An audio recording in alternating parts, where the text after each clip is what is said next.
मी एवढा बोलून माझे 2 शब्द संपितो।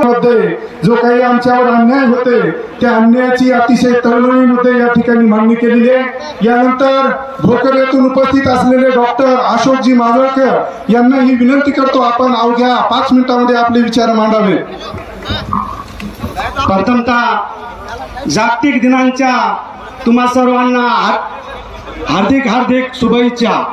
मित्रांनो, आज सर्व देशामध्ये जागतिक आदिवासी दिन साजरा केला जातो, परंतु आपल्या या हक्काच्या मागणीसाठी आपण हे सर्व आपला आदिवासी जनता हे पेटून उठलेली आहे। या निमित्ताने या मंचावरील माननीय न्यायमूर्ती शिवाजीराव मोघे साहेब, नलिनताई तारपे मॅडम, या आपल्या हिंगोली तालुक्याचे हिंगोली जिल्ह्याचे माननीय माजी आमदार तारपे साहेब, सतीश दादा,